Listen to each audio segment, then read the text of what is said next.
ఒక కులం కోటాలో ఉద్యోగం పొంది ఆ తర్వాత మతం మారితే వారిని వెంటనే ఉద్యోగం నుంచి తొలగించాలని మద్రాస్ హైకోర్టు సంచలన తీర్పు ఇచ్చింది.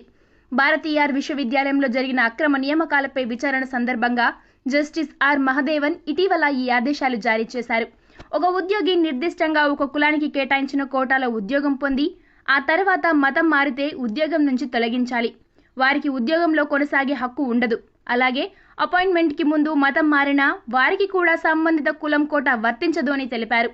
తప్పుడు సమాచారం అందించి ఉద్యోగం పొందిన అనర్హులను ఎంపిక చేసిన విశ్వవిద్యాలయాల కమిటీలపైన తగిన చర్యలు తీసుకోవాలని హైకోర్టు ఆదేశించింది. ఉద్యోగం పొందిన వారు అక్రమ మార్గంలో నియమితులైనట్లు తేలితే వెంటనే వారి నియామకాన్ని రద్దు చేయాలని, వారికి చెల్లించిన వేతనాన్ని నియామక కమిటీ సభ్యుల నుంచి వసూలు చేయాలని తేల్చి చెప్పారు. హిందువులలో భాగమైన దళితులు లేదా గిరిజనులు మతం మారి క్రైస్తవం స్వీకరిస్తే ఎస్సీ ఎస్టీ హోదా కోల్పోతారు. వారిని క్రైస్తవులుగానే పరిగణించాలి. మన రాష్ట్రంలో క్రైస్తవులు బీసీసీ కేటగిరీలోకి వస్తారు. ఇలాంటి వారికి ఎస్సీ రిజర్వేషన్ వర్తించదు. తాను ఉద్యోగంలో చేరినప్పుడు ఎస్సీగానే ఉన్నానని, ఆ తర్వాత మతం మారాననే వాదన కూడా చెల్లదని మద్రాస్ హైకోర్టు ఇప్పుడు తీర్పు చెప్పింది. ఉద్యోగం వచ్చిన తర్వాత మతం మారినప్పటికీ కోటా వర్తించదని స్పష్టం చేసింది.